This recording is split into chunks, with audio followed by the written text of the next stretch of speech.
A very good evening, a warm welcome to Dan Really Likes Wine, presented by Pick n Pay, and welcome to a South African wine world that is abuzz because it is the morning after the night before, and yesterday at about 6 o'clock or thereabouts, the wine-based social media sphere went absolutely bananas. Why? Because a bloke called JP decided to announce what he thought of a few bottles of wine. JP, of course, being JP Rousseau, and he's the man behind the Platter's Guide. And yesterday, we sort of got the 2021 Platters summary. I say sort of because the book itself is still on its way out, but the announcements of the 5 stars and the Winer of the Year have gone out and have made some very, very happy wine estates extremely active on social media. I've got 817 press releases so far, and it is a testament to the importance of this particular book. I think when Michael Friedjohn got married, he had his hand on a copy of Platter just to make sure everything was above board. It really is held in that sort of reverence, and it is an extraordinary tome that pays tribute to an enormous amount of hard work, but also the sheer breadth of the South African wine industry. And because of that, we have just woken up Mr. Rousseau, and in a couple of moments we'll be speaking to him to talk us through very briefly the Platter Guide, what's new, what's happened, what's shaped it, and when we can expect the actual cover and copy to come out. And that is a prelude to one of my favorite winemakers. Izele van Blerk is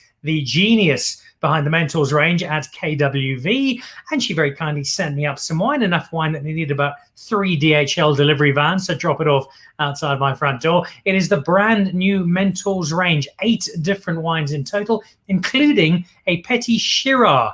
Not syrah, syrah. You have to say it like you're either Sean Connery or you've had 6 bottles of bubbles for lunch. But the petite syrah, and we're going to be tasting 5 of the 8 and talking about the other 3 because they really make for an exceptional range of wine. But before we get to Izele, before we get to the Mentors range, let's go to a guy. I'm just breathing a sigh of relief today because it must have been a manic last little stretch in the build-up to the official announcement of the Platter 5-star winners and the Winery of the Year yesterday evening. JP Rousseau, a very good evening. Welcome to Dan Really Likes Wine. Thanks, Dan. Lovely debut. Thanks for having me. You're looking enormously relaxed. I suspect that relaxed probably hasn't been your state for the last little while. It's been a crazy year for everybody. It's made everything anybody has done particularly difficult. How challenging has it been to judge all the wines, to get them together, and then to try and produce your now world-famous wine book in these circumstances? Yeah, Dan, that's exactly right. What a strange, interesting and challenging year, starting with the prohibition, which meant that the wineries themselves were late in bringing us the wines. We fortunately could move wine to the tasters. And the next challenge was the fact that the wineries themselves are also in flux. You know, many of them are looking at their ranges. Nevertheless, we prevailed and we found ways around the roadblocks, as it were, and the wines were all tasted. We had a record entry this year. I think that's very important. It's very notable that we've added a whole section to this wine Bible, which never was skinny over the last few years. It's just got fatter. So the book will be out around the second week of December, so please look out for that. The contents and the 5-star wines in the new guide are remarkable. I mean, we had the 27 vintage reds, we had the 2017 vintage reds, we had the 2019 vintage whites, and as Izele will also concur, what fantastic vintages. So, you know, the good news is all there. We've got a great number of 5-star wines, 211 5-star wines. We have an amazing winery of the year that I'm sure you'd like to quiz me about. But all said, it was year number 41 for the Platter South African Wine Guide, and we're very happy with the contents. I want to get to those 5-star wines and that Winery of the Year in just a moment. But first, the mechanics. There is not a single book in the world that chronicles its own nation's winery in its entirety. It's wines, its complete range of estates. How much work goes into this? How many people are involved? What are the logistics around putting this together? Yeah, Dan, that's right. It's a remarkable undertaking. I think when John and Erica Platter began it in 1980, you know, it was a time where he could personally visit the wineries sit over a glass or two, have a conversation, learn about the wines in a very simple, very friendly, direct manner. Today, we review up to 7,000 wines in a given edition. We do use a team of tasters numbering about 16. So the workload needs to be divided out between the experts that we employ for that time. We taste the wines over about a 3.5 month period, starting in June. And then we're on the hard deadline to get the book to the printers. In normal years, excluding this strange year, the book comes out at the beginning of November. This year, we're late by a month. But so yeah, 3.5 months of tasting, another few weeks of my editor, Philip van Zyl, being absolutely vampire-like in his habits because he works best at night with least distractions. And then the book goes to the printers, where it stays for about a month and it pops out. So it's a very detailed exercise, as you can imagine. It's not just tasting the wines, it's the logistics behind it. It's also the need to be very, very accurate, because we do believe that we are the book of record of the South African wine industry. And therefore, there's quite a burden of accuracy, of having the story correct, having all our facts correct. There's a lot of fact-checking, therefore. And dealing with around 900 producers also has its ups and downs. You know, it's not always smooth sailing. Yes, so you're dead right. Crazy undertaking, but we maintain and we keep trying to get better every year. Well, you have managed that, I have no doubt. When I see the new edition, it would also suggest that our winemakers are just getting better and better. The numbers of 5-star, you reflected on the 17 reds and the 19 whites. Was there a particular style of wine, a particular leaning towards those 5-star reviews? Was there something the judges felt really stood out this year? Yeah, so the vintages were the one. The other is a general rise, ever increasing, you know, the way that our winemakers and our producers are turning more and more to the expression of terroir, to use that fancy word, but they're looking more closely at the sites. They're looking more closely at the right varieties planted in the right places. And our winemakers, especially the avant-garde and the smaller producers, as well as growingly and definitely a trend that the medium size and even the bigger wineries, for example, KWV, are making incredible strides into examining smaller space, the vineyard sites, the actual single vineyards, etc. So that's become, it's not just a trend, it's almost become the norm for South African wine. And that's incredibly good. We just need now to nail the price points to reflect the quality in the bottle. But so what Guide 2021 does show through our strong number of 5 stars is pure increase in quality that we've seen as a trend, as well as these 2 strong vintages. The other answer to your question is what Platters looks for, especially in our 5-star tasting, which is a blind tasting. I could just mention that we use a 2-phase, a best of both worlds, we call it. The first phase is sighted, where the home taster, the taster working at home, will taste the wines much like the 2 of you will taste the wine today. They're obviously a little more seriously than you guys do, but then they do that sighted in order to capture the detail behind the wine. Because Platters as a wine guide doesn't just want to swirl, sniff, taste, and then write a score down. We want to give the Platters audience the backstory. We want to talk about the philosophy. We want to talk about the site. And you can only do that if you know what's going on. And then the wines that go into the blind round are there tasted, as the name expresses, without sight of the label. So it's a 2-phase system. It's incredibly rigorous. In the blind round, the mandate is to look for superlative wines. Those are wines 95 points or more, which become our 5-star wines. What superlative means in the Platters world is a South African classic, a wine of balance, elegance, and a wine, especially when it comes to the reds, that are durable, that we believe you can cellar for a good number of years, decade or more. So we look for real classics in Platters. There's one winery in particular that seems to have nailed that particularly well this year. An estate who I think have come on in leaps and bounds over the best part of the last decade, and that would be Kleine Zalze, your new winery of the year. Yeah, Dan, super exciting. I visited the guys and the girls there last week.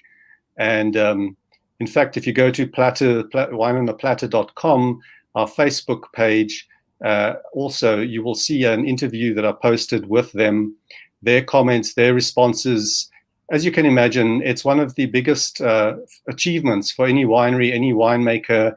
It really is one of those ultimate goals that they strive for.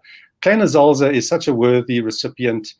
25 years later, they took a farm that was kind of quite a rundown corporate space, and they have built it up. Kobus Basson and the team have built it up over the last 2+ decades into this incredible winery, not only because it's just become Platter's Winery of the Year with an amazing 7 5-star wines, but also because they don't just make small volumes, they actually make reasonable volumes. So we can all go out there and find their wines.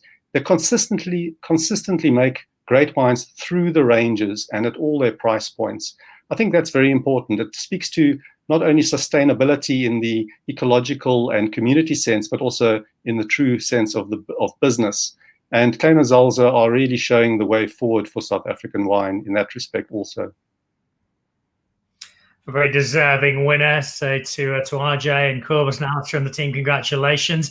Well done. I think it also sets an important trend, JP, that going forward, you should only be able to win Winery of the Year if you are next to a golf course. I think that's a really good trend to have started. So congratulations on that. Speaking of trends, we're going to be able to pour through this in December when the new book comes out with a color. We don't know what color yet. It's probably the most exciting part of the entire launch. But what we do know is that when we do read it, we will get a sense of the trends of where you and your team feel wine is going in South Africa. Give us an overview of that perspective, what we're going to get out of looking at this particular edition in terms of where we are now with South African wine and where you think we might be going. Yes, indeed, Dan. The trends, we always write a forward which explores the current and the future projection, what we think will happen. You know, now forecasting has become even more perilous. But the fact is, we are dealing with an industry in some strain, under some strain. We will have surpluses, we will have deep discounts, maybe good news for the consumer. But we have been making such strides locally and internationally in terms of achieving higher price points and shifting the gear from being commodity/commercial into more premium, into presenting South Africa as a more premium player on the market. And I think this is a bit of a setback, even in as I say, a year where the wines themselves have just intrinsically got better. So what we explore in that preface is essentially the fact that the train has left the station regarding the basics of South African wine. We're getting it right in the cellar now. That's now become normalized. Now we're beginning to get it right in the vineyard, and with our vineyard management, with our exploration of old vine material, as an example, with our with analyzing wine from the soil up. We're getting that right, and that's now pretty much normalized. It's on the verge of almost breaking over into becoming mainstream in South African wines. So we explore that trend very strongly. Platters, again, to your point that we are unique in looking at the whole picture of South African wine. There is always the fact that the avant-garde, the small producer, the nimble producers do lead a lot of the narrative. But we also show how the more commercial wineries, the bigger wineries, are also now part of this narrative. Old Vines is a great example. That concept is now being taken back to Europe. And the OIV in France want to explore the whole concept to apply it to their vineyards. I mean, how remarkable is that as the oldest New World wine area, we are now showing the Old World how important it is to be absolutely focused and to tell the stories of our vineyards and our wines. And I think that's what Platters does really strive to do, is to tell those stories. I think it's a great way, and we're helping out the French to start getting their wine right. It's long overdue, so well done, South Africa, for doing that. And it's a great element of the story. I also love the element of the bigger names. I see Niederberg with their 2017 2 Centuries cab amongst the 5 stars, many of them, but there is that nice sense of balance. Penultimate question for you. There's been discussion about a possible sales platform for 5-star wines and avenue there. Is that being pursued? Yeah, Dan, it's something that we are exploring at this point. It's not we haven't landed it with certainty.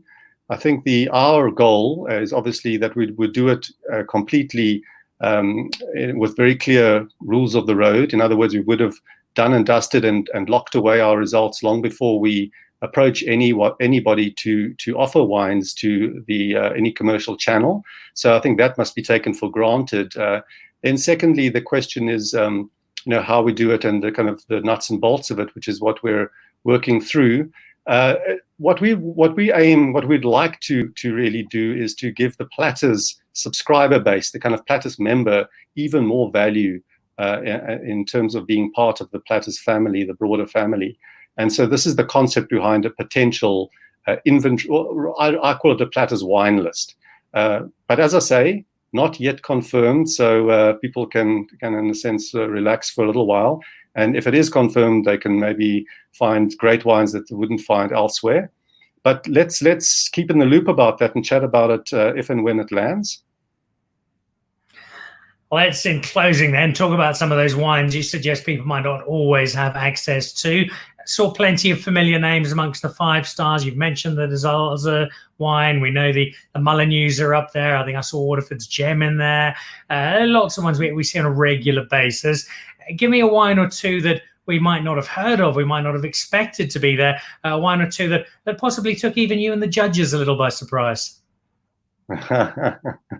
Yeah, now you have put me on the hot seat because I don't have my my little crib notes in front of me, but I will quickly turn to them if you give me a second. I think, Dan, the thing is that the interesting part about that question is of finding these wines that are in our our smaller categories.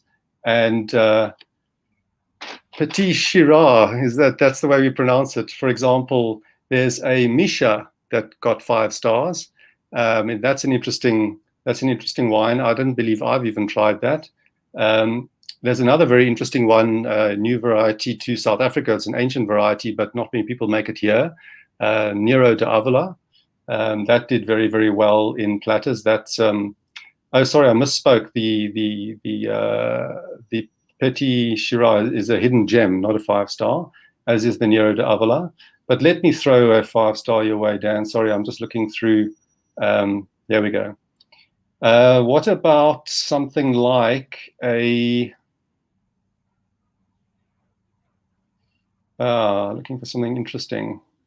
Do you know the Rickety Bridge Pilgrimage? You may well know that. Here's something interesting. Strandveld Pofadderbos. It's a Sauvignon Blanc. I'm keen to try that because, as we know, the Elam area is becoming very famous for its Sauvignon, and that's clearly a small, a close study of a vineyard even in that area. So I think that's one to look out for. And the other one I'll leave you with is very exciting for a man who does also live in the area around the Hemel and Arder Valley. That Restless River have a 5-star for their Cabernet, which I spoke to Craig the other day, and he says he believes it's the first 5-star Cabernet from the Hemel and Arder area. So that's quite an achievement. I wouldn't be surprised if it is. I have tried that cab. It is a lovely, lovely wine, and it's great to see the narrative of the Hemel and Arder going beyond just the Chardonnay and Pinot Noir stories. As it is great to see the broader South African wine narrative getting celebrated in such exhaustive detail, which is a testament to the work that you and your team have done yet again. I know it's been a stressful period for you, JP, but you've got through to this point. We've got a book on the horizon. It's in the Christmas stockings of many. I, for one, will be looking forward to paging through it and reading it to my children. I find it puts them to sleep enormously quickly. So it's a very, very useful edition. JP, thank you. I hope we're going to be having some more discussions around Platter and around the celebration of South African wine in the coming weeks. In the interim, jump onto wineonaplatter.com. You can see what all of those 5-star wines are. You can get the details on the Kleine Zal's Winery of the Year, and over the next week or two, more details on the 28 top performers, some hidden gems, and a couple of other specials from the Platter Report. JP, thank you. Well done on all the hard work, and enjoy finishing the 217 5-star bottles that are partially opened and that are now sitting on your kitchen table. Thanks, Dan. I'll turn to that important work and enjoy your KWV and have a great evening. Well, indeed. JP Rousseau, the man behind the Platter's Guide. John and Erica kicked it off in 1980 and were such pioneers for South African wine, creating a book that is like no other in the wine world. There is no country on earth that has a complete list in this sort of detail of just about every single wine in the entire country. It's a marvelous, marvelous achievement just to bring it out, let alone to do it quite so well. And the first week of December, you'll be able to see the hard copy in some color. I reckon lemon yellow. I think that might be this year's color of choice, but we'll find out in December. Headlined by over 200 5-star wines in a year that is seeing South African wine as good as ever. Now, some of those 5 stars apply to the mentors. As I mentioned at the start of the show, you will have the chance with me to try some of that wine from the mentors. Izele van Blerk is the winemaker extraordinaire. But before we cross over to her, let's go and see where her wines call home.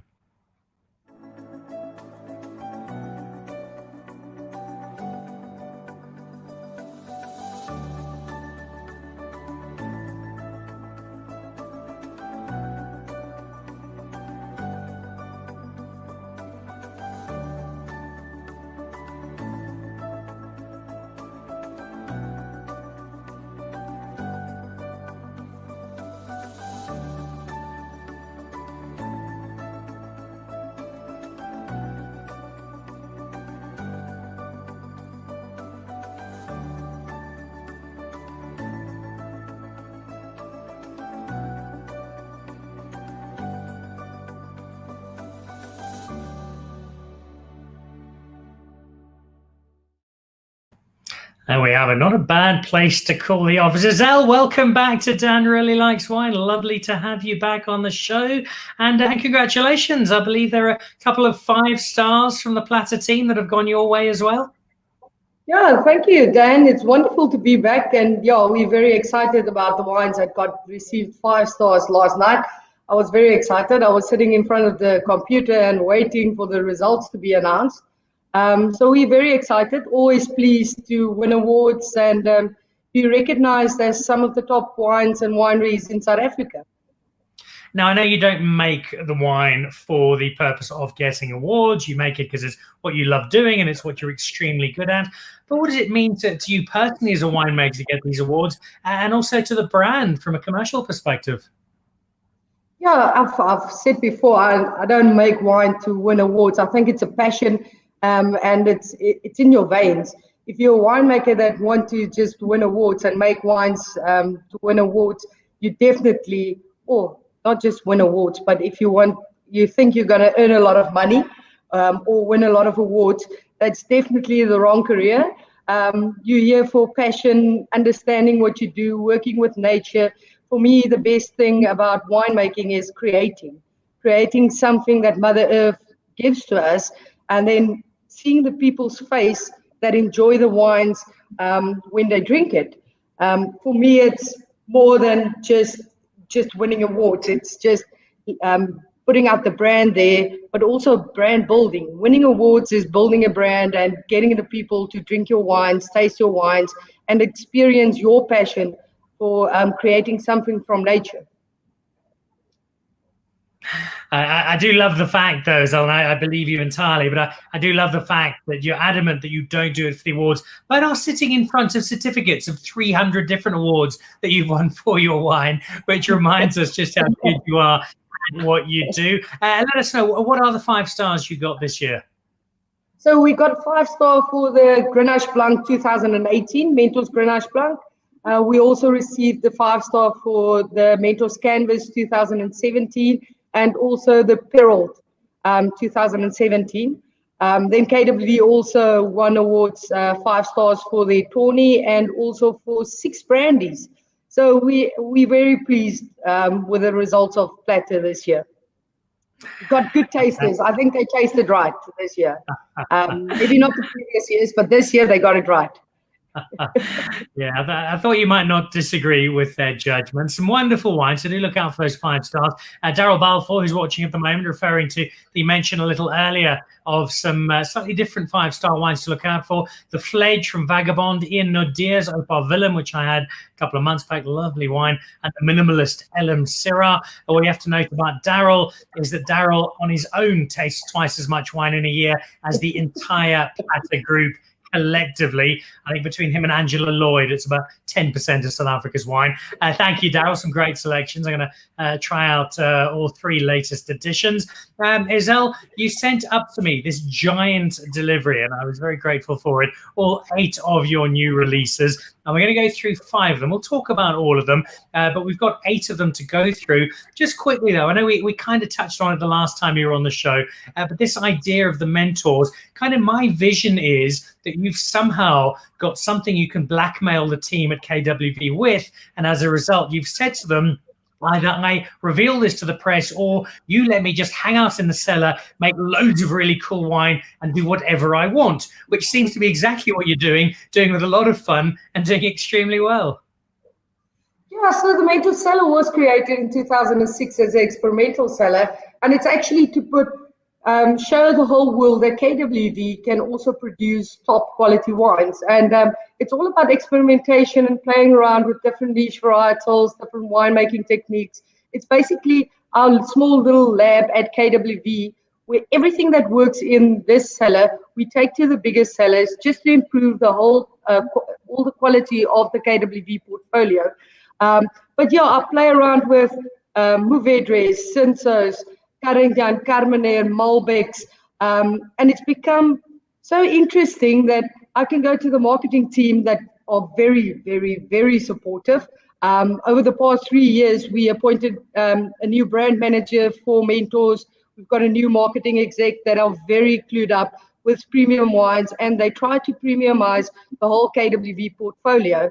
And it's so exciting when I'm currently blending the 2019 Mentors Reds, and I've got 2 new limited editions, and I just put the wines in front of them and they get so excited and they get goosebumps. And I also get goosebumps when you taste these wines and you're like, after 3 or 4 years of trial and error, you suddenly see the result. And I get so excited that I basically want to drink the whole tank, but I can't, because we actually need to sell some of these wines as well. But lifting the whole brand, not just the Mentors brand, but the whole KWV brand and the quality, and also trying to lift the brand South Africa. And I've heard JP said just now, we need to get the price points right. And that's what we're actually trying to do, is getting the price points right of not just KWV wines, but also the whole South African brand.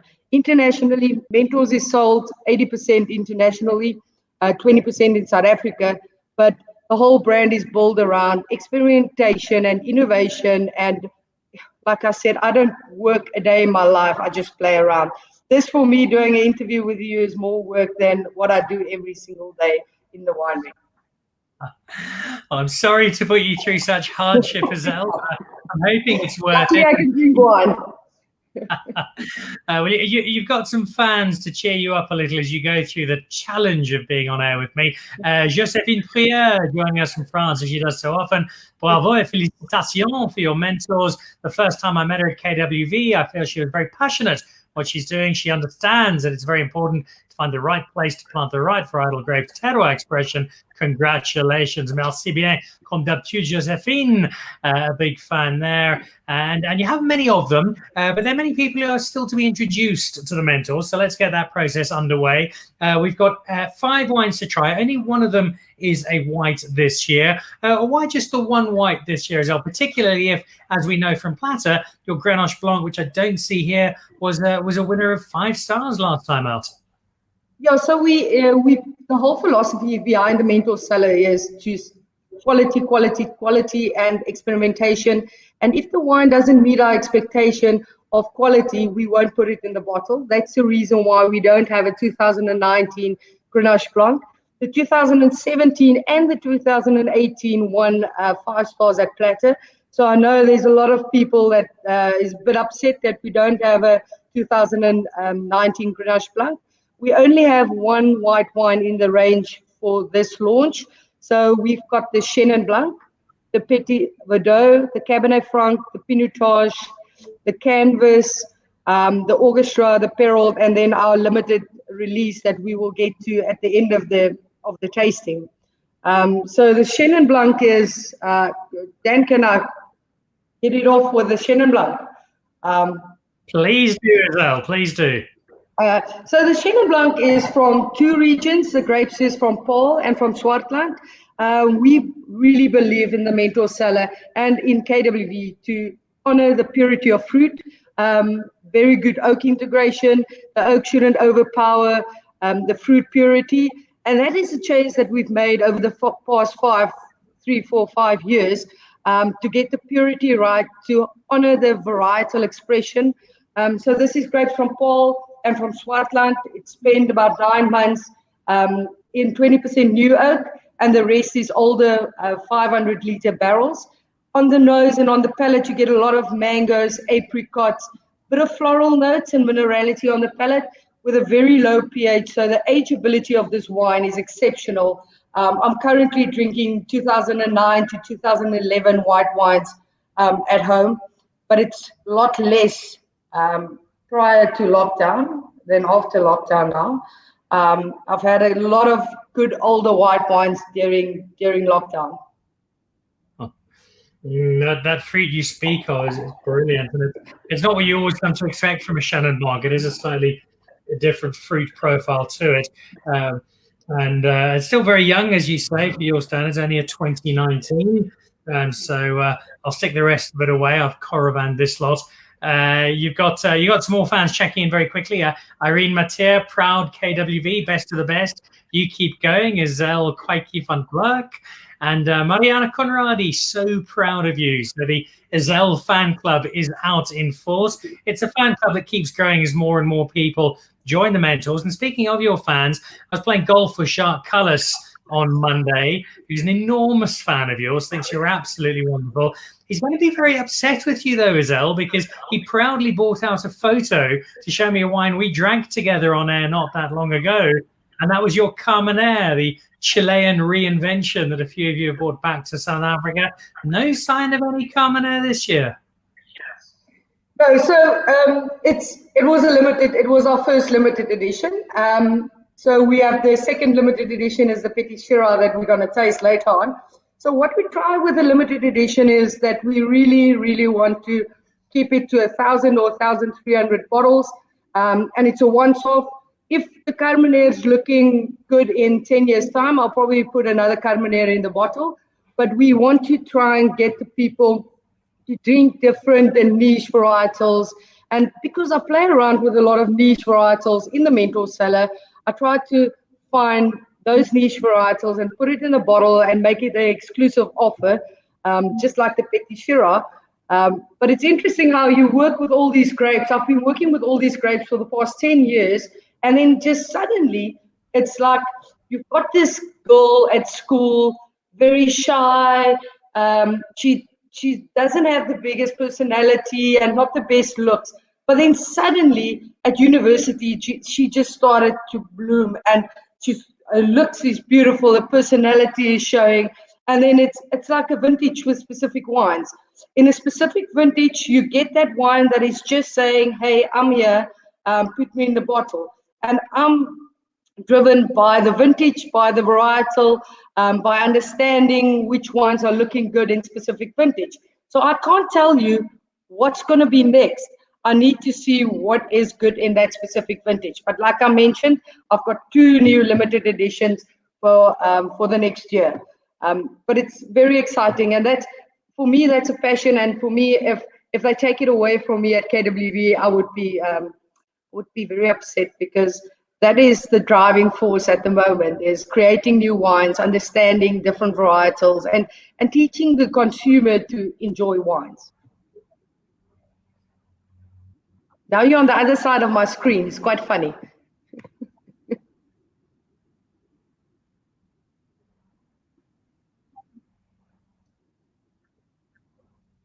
Dan, can you hear me? Well, you've got some pretty good product to do exactly.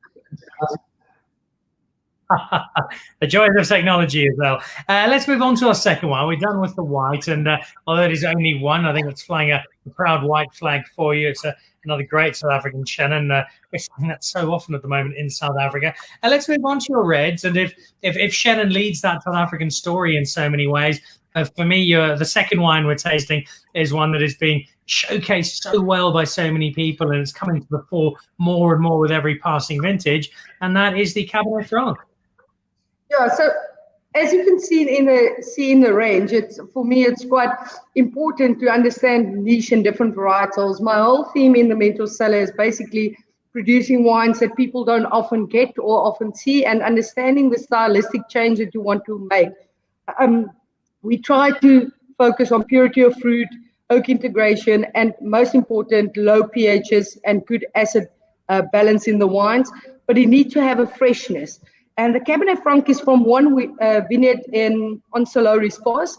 I do two pickings on the one block. So I'll pick one a bit earlier, about 24 to 25 degrees Pulling.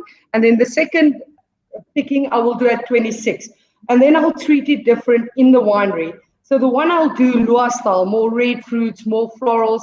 And the others, the more riper style, I'll go dark fruits, plums and cherries, but you also get a bit of that herbaceousness, that dusty roads of typical Cabernet Franc. So I always say I've got the best of both worlds. I've got the Loire style, but also the Bordeaux style. And this wine, just taking those two components and playing around with it, you get on the nose, you get the pencil shavings, but you always also get the New World fruit, plums and cherries and red berries. This wine's been about 18 months in 70% new French oak, and the rest was in second and third full barrels. I'm very excited about this, the Cabernet Franc in the range.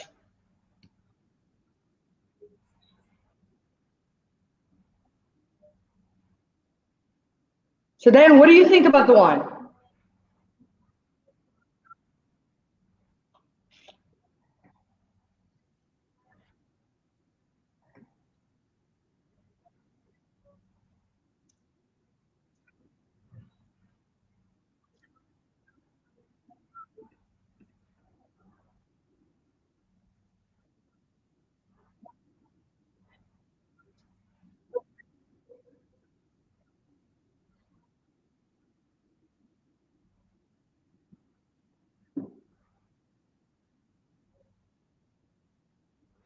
It's got an instantly that is Cabernet Franc nose to it, that greenish, the herbs coming through. And like your reds, we've spoken many times about how the reds are.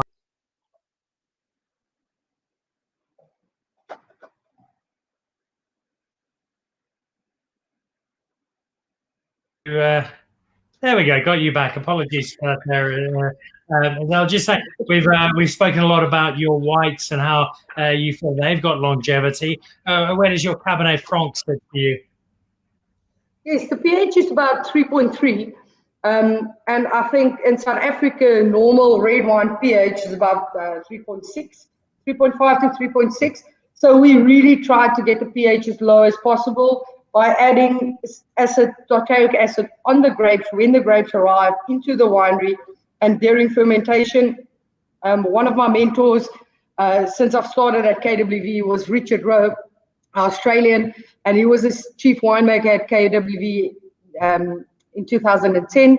And the one thing he taught me is make sure that you manage your pH. As long as you can manage the pH on your wines, on the grapes, you will have a wine that can age for 10, 15, 20 years. The more you do on the grapes, the less you need to do in the process. And when I'm blending like this week, I actually don't need to do anything. I just blend the wines, give it a gross filtration, and then I'm ready for bottling. I don't need to add anything to the wine to make it better or more, get it in balance, or don't need to add tannins, nothing, because we do so much work during fermentation, during the winemaking process, during barrel selection, that we actually just want the wine. It's like babies. You handle it very soft, and then put it in the bottle.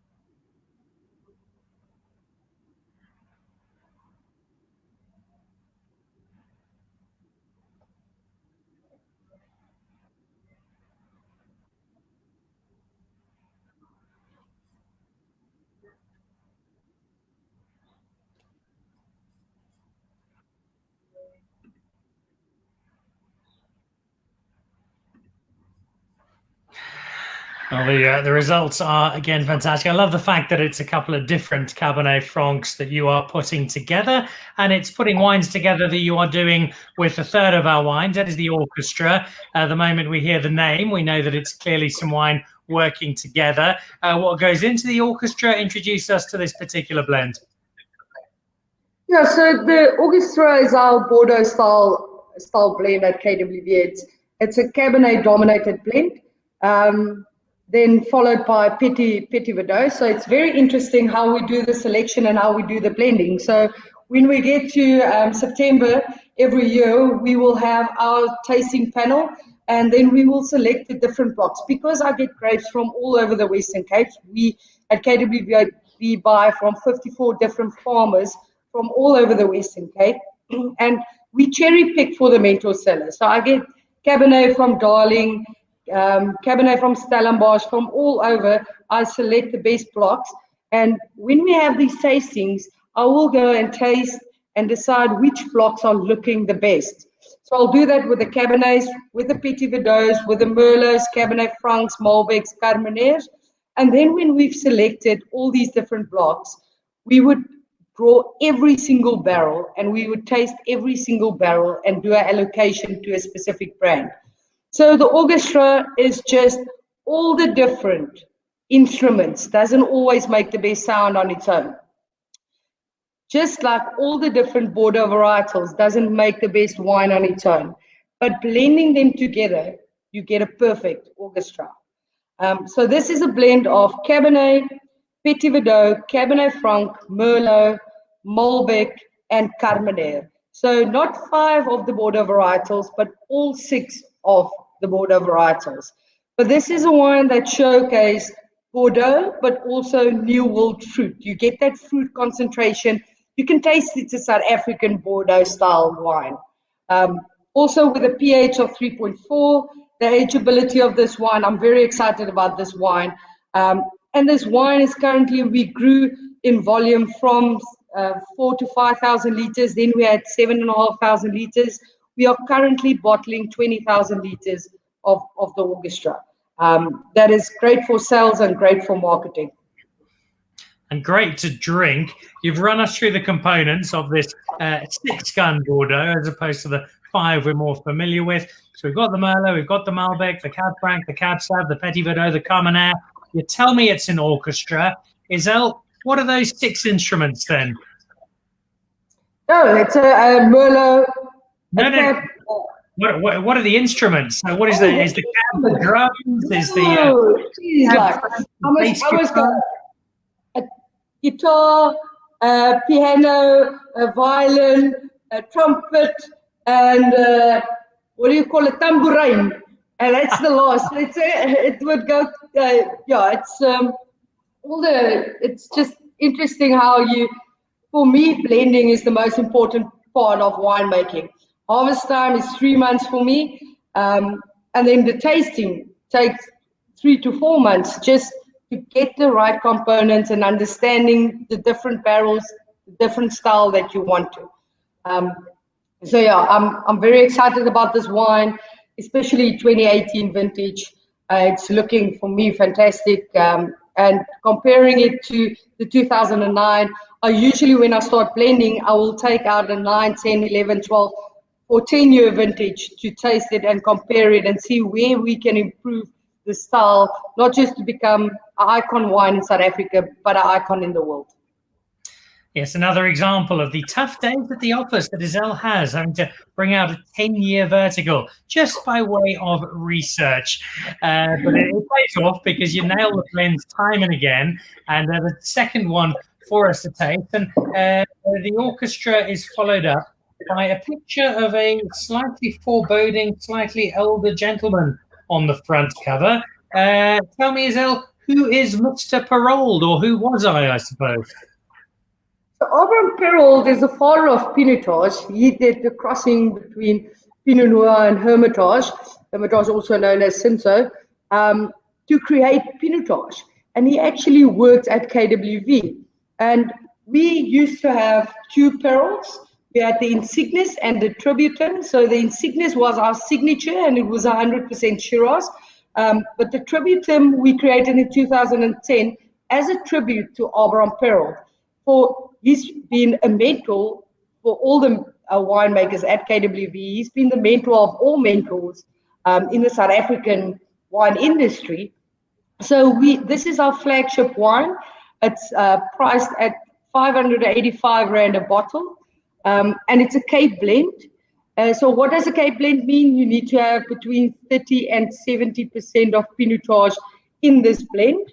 So this is a Pinotage, Cabernet, Shiraz, Petit Verdot, and Petit Syrah blend, but only 7% of Petit Syrah in this blend, and that's also why we have the single varietal Petit Syrah in our limited edition this year, and also in our flagship brand. It's 100% new oak, but like I said, oak integration, most important for us, and fruit purity. As a winemaker, as a South African winemaker, how important do you feel the Pinotage story specifically and the Cape blend story more broadly are for us going forward as a wine producing country? So Pinotage will always play an integral role in the South African wine industry because it's very true, like Chenin also, very true to South Africa. But I personally think that we produce exceptional Cabernets, we produce exceptional Shiraz, we produce exceptional Cabernet Francs, Petit Verdots. We are masters in blending. So we shouldn't just focus on Pinotage. Pinotage will always be there. We will drive it when we travel all over the world, and we will promote it as truly South African. But we need to start saying that South Africa can compete with the best in the world, with a Cabernet, with a Bordeaux style blend, with a Rhone style blend, because we actually are so diverse in South Africa. We've got the oldest soils in the world. We are so diverse. If you stand in one block and I walk 10 rows to the side, I'm going to get a different wine. I'm going to get different soils. I'm going to get a different terroir. I'm going to get a different microclimate. So we are actually in a position as South African winemakers where we can compete with Chile. We can make better Shiraz than the Australians. We can compete with the best Bordeaux producers. We can compete with Chile with Sauvignon Blancs, Argentina with Malbecs. So we should actually, I always say when I travel internationally, I say that we are so diverse in culture in South Africa and languages, but we're also so diverse in winemaking because we are privileged to have different sites, different terroir, different soils, so many different varietals. And I think we, as South Africans, should be proud of that and should push that into the world because we can produce the best that any other country can produce. That's our strength, not just Pinotage. There's so many different varietals that we can produce and compete with the best in the world.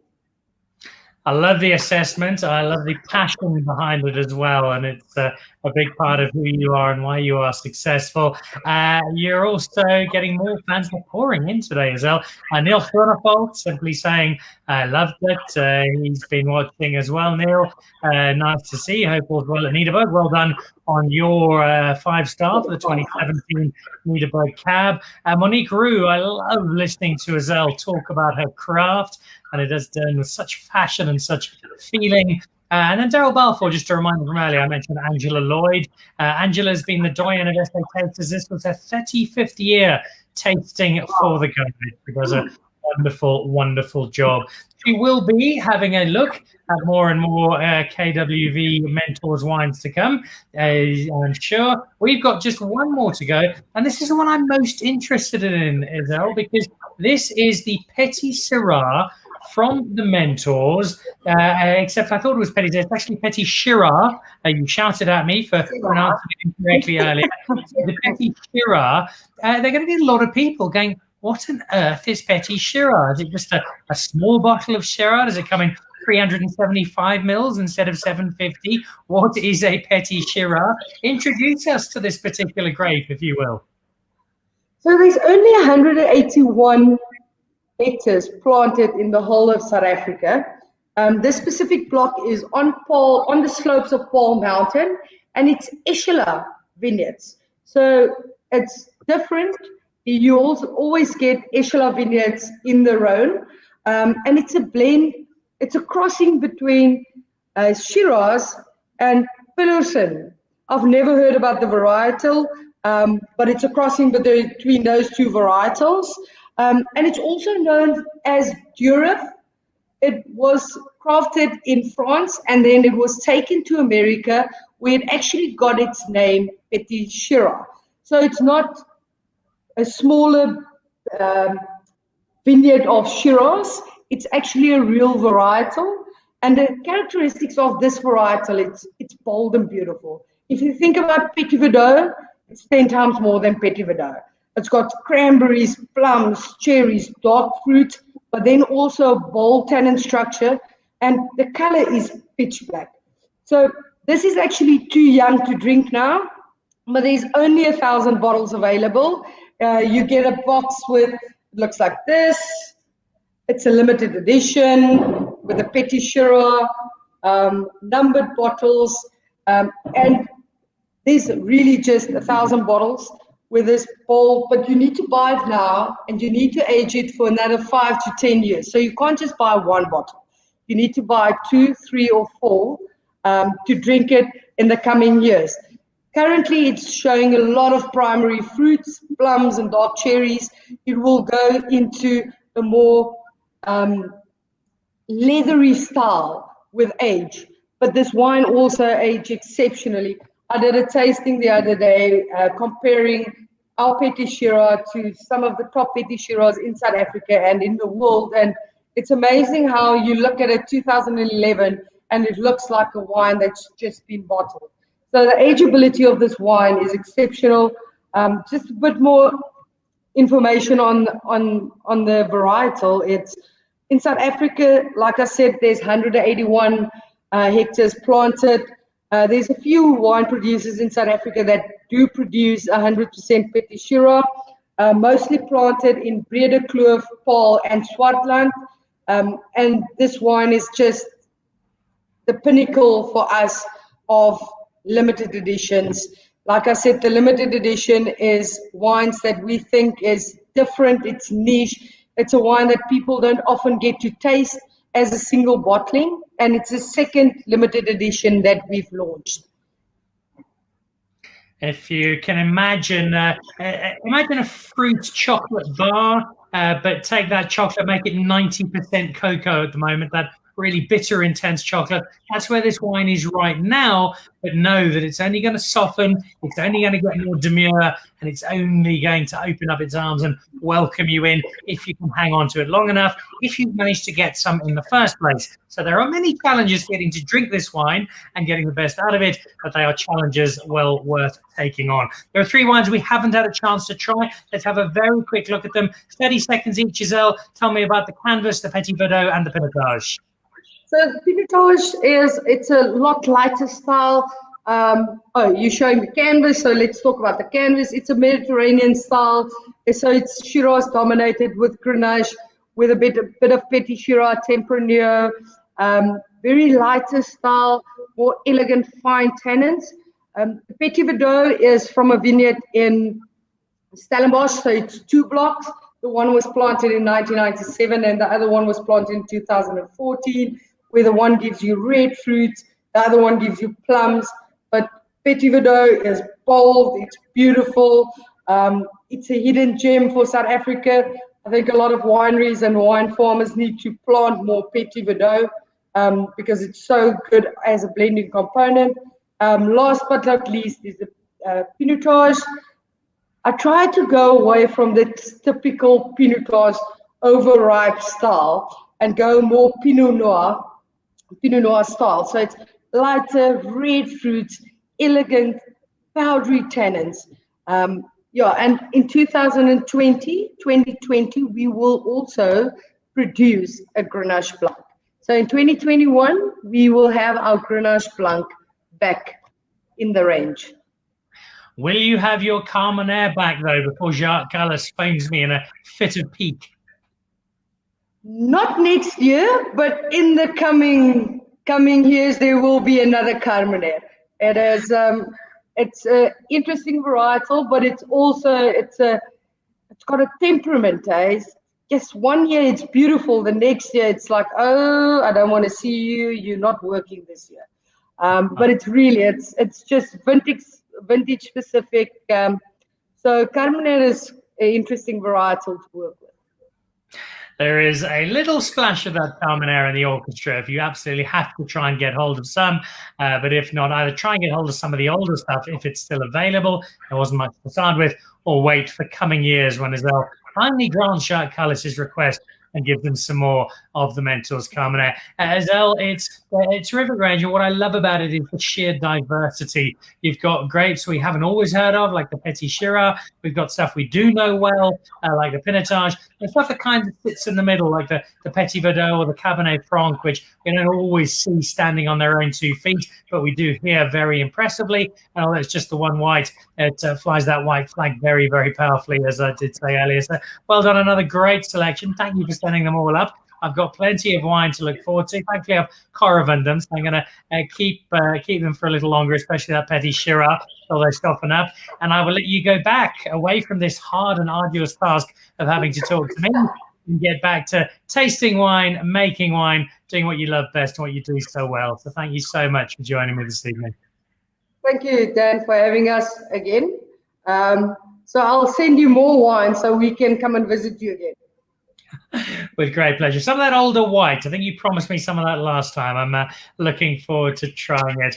A passionate winemaker. He's having a lot of fun with the Mentors range and also a lot of success. And it's maybe not the kind of wine you'd expect from a place as big and successful as KWV, but although they are making large amounts of very good wine, the excellent stuff is sitting within this smaller and more particular Mentors range. And it really is worth tracking down for a slightly different wine experience, but one that delivers and delivers so welcomely. There is plenty of South African wine to sample, and the best place to go and get it is down at Pick n Pay. If you're not already a member of the Pick n Pay Wine Club, it is completely free of charge.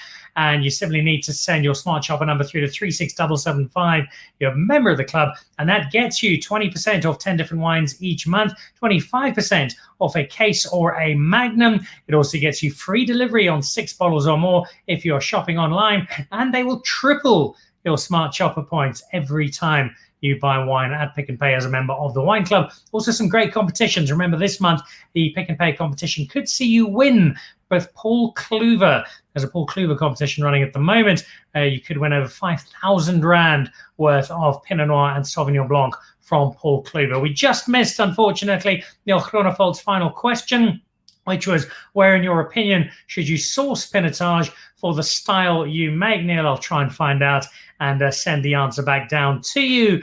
And we'll have you, I'm sure, again on the show very soon. Big thank you to JP Rousseau from the Platter Guide for joining us, giving us a sketched outline of what this year's Platter Awards have brought, and reminding us that the new version will be available in December, the first week thereof. For now, it's online at wineonaplatter.com. You do have to subscribe. You have to be a subscriber, but it is a subscription that is well worth taking up. And to Izele, who is always an absolute delight to spend time with and to share wine with. Thank you for joining us. I will see you again on Monday. And Monday, we are with the brothers Newton-Johnson, or at least one of them. I know Bevan will definitely be there. If Gordon's finished surfing, he'll be with us as well. Some new releases from Newton-Johnson, as well as some wine from the Spider Pig brand. If you watch the Simpsons movie, you'll know where they got the name from. They're also about to launch a brand new home of Spider Pig wine. I think it's called the Pigsty, but we'll get all the details on Monday evening. Currently up on our assorted channels, this week's episode of Dan Really Likes Wine. I'm with Heidi Dermany and having a look at the Cape Wine Academy and the first course thereof. If you're interested in furthering your wine education, Cape Wine Academy is a great place to start. And that video will give you an introduction in terms of what is in store and also tell you about a competition that you could be entering. If you haven't watched it yet, do so. If not, I'll give you some more details on Monday. Have a fabulous wine drinking weekend. Keep supporting South African wine. More great wine to buy at Pick n Pay. Big thank you to our guest tonight. I'll see you again next week. Goodbye.